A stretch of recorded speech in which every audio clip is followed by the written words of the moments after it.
প্রিয় খামারি ভাই বোনেরা, আসসালামু আলাইকুম। আশা করি সবাই ভালো আছেন। আজকের এপিসোডে থাকবে কোন সময়ে কি হাঁস দিয়ে খামার করলে আপনি লাভবান হবেন।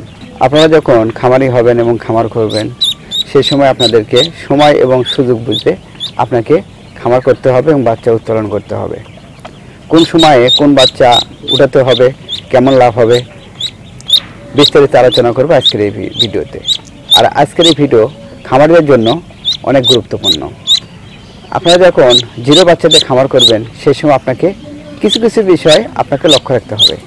অনেকে জিরো বাচ্চাদের খামার করেও খামারের হিরো হয়েছে। জিরো বাচ্চাদের খামার করে কীভাবে আপনি হিরো হবেন। যেমন এখন ভাদ্র মাস, এই ভাদ্র মাস কী বাচ্চা উঠাবেন? আপনি ভাদ্র মাসে ঠিক পুরুষ হাঁসের বাচ্চা উঠাবেন। এই যে আমার এখানে দেখতে পাচ্ছেন 420-400+ আছে বাচ্চা এখানে। তো পুরুষ হাঁসের বাচ্চাগুলো যখন উঠাবেন, এই বাচ্চাগুলো ঠিক পৌষ মাঘের দিকে বিক্রয় করা যাবে। এখন থেকে শুরু করে ভাদ্রের যদি আপনি 15 তারিখে উঠান, তাহলে আপনার দেখবেন যে পৌষের 15 তারিখে 4 মাস পূর্ণ হবে। আর 4 মাস পূর্ণ যে হাঁসগুলো, সেগুলোর কালার ভালো আসে, দেখতেও ভালো লাগে। আর এইগুলোকে যদি সুষম খাবার দেন, তো খাওয়ার উপযোগী হয়ে যায়। যে আমার এখানে দেখেন, এই যে ব্ল্যাক হোল আছে, ক্যাম্বেল আছে, এগুলো সবগুলোই হেসারির থেকে আমি পুরুষ হাঁসের বাচ্চা নিয়েছি। আগে আপনাকে হিসেব করতে হবে যে এইগুলো কোন সময় আপনি বিক্রয় করবেন এবং এদের খাওয়ার ব্যবস্থা।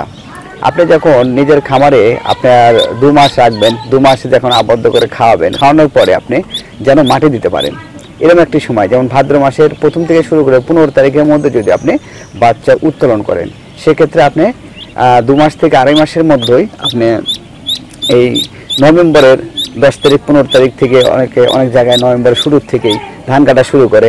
এই সময় মাঠটা উন্মুক্ত হয়, আর উন্মুক্ত মাঠে প্রচুর পরিমাণ ধান পড়ে থাকে, আর এই ধানগুলো তারা খেতে পারে।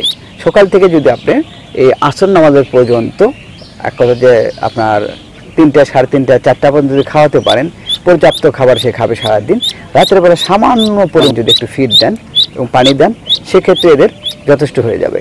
আর ছোট বাচ্চা আপনার 1 থেকে 2 মাস বয়সের যে বাচ্চাগুলো, এগুলো খাবার খুব কম খায়।